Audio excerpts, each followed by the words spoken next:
Ang North-South Commuter Railway Extension Project, Malolos to Clark, ito, 56.5% na tapos na. Maritisin natin itong mainit na araw kung sa may parte ng Santo Tomas. Dahil mayroong nakapag-comment sa atin, shout out pala kay Sir Ed at saka kay Sir Joel, no?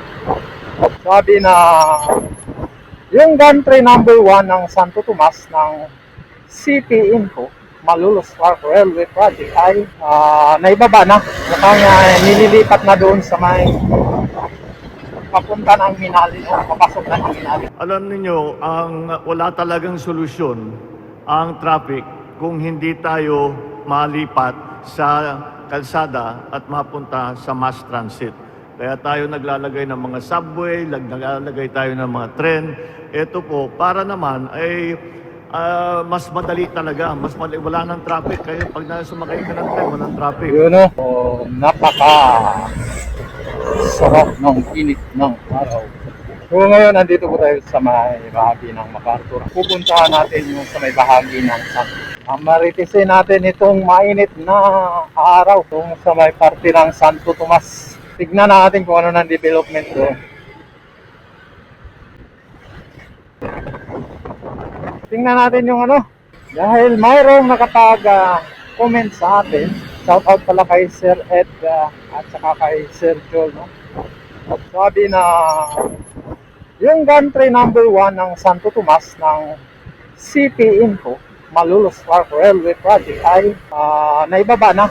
Mukhang nililipat na doon sa papunta ng Minalin o papasok na ng Minalin. Yung mga matagal nang nakalatag na mga box girder, yung sa may kalaisda ang bahagi nitong Santo Tomas at yun, Santo Tomas na. Nagsisimula sila sa may bahagi ng Santo Tomas at kukonekta na sila doon sa may bahagi ng Minalin. At yan, nakaliko na tayo, no? So ilang metro na lang dito, makikita na natin yung kung saan tatawid dito ang ginagawang NSCR line dito sa may parte ng Santo Tomas. Ayan, so ganito talaga dito, no? Busy talaga itong kalsada na to. Ilang metro dito, ayan, no? So, dyan na lang sa unahan. Kita natin dito, yun, no? Tagal na rin tayong hindi nakabalik dito. So yun, no? Yan. Makikita natin. Yan yun, tatawid yung NSCR line, yun. Samahan na yan. Yan, oh, may nakalagay na ang slow down. Slow down. Dito.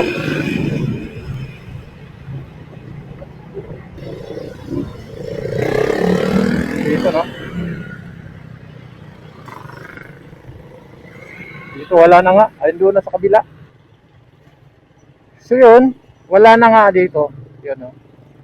So, yung paa na lang natira. Dalawang paa na lang natira at andyan pa rin yung mga siguro yung ibang bahagi yung nasa baba.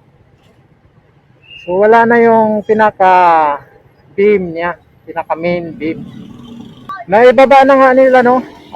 Tumatawid na sila doon sa kabila, no? Dahil matagal na nga rin, ilang linggo na rin, ilang na rin itong nakatambay dito.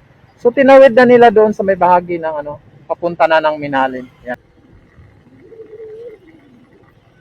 Yun. Dito makita natin. Ayun, oh.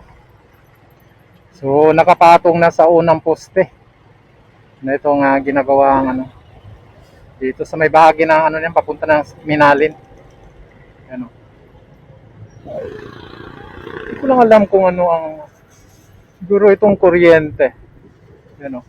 Kasi may nakatawid kasing kuryente dito eh. Kasi siguro wala silang dito. Yan. Wala doon. Dito.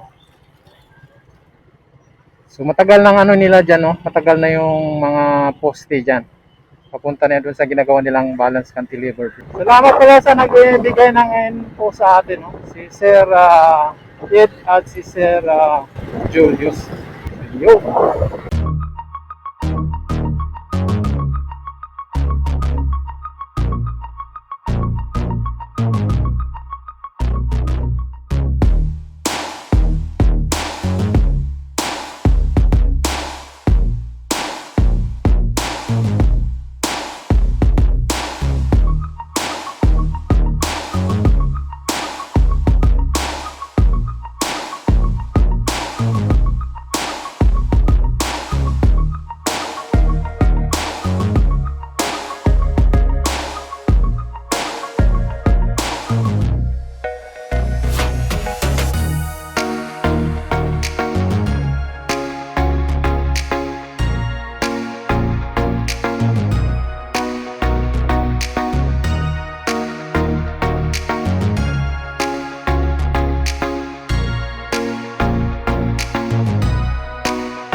sleeping, cause I got something to prove. I gotta take what I hate and finally make a move. I think of you and all the shit you don't do. Well, I'ma make hella sure that I don't become you. I have no regrets, yeah, I'll tie up my chest. I'll never forget what it's like to be in debt. Been stabbed in the back bed, I'll show you what happens. Pass me the mic and I'll show you with action. I feel this pain, you already know. Turn that to gains, let my money show. I've got these things that I can't let go. Watch me turn this life into something that you can never own.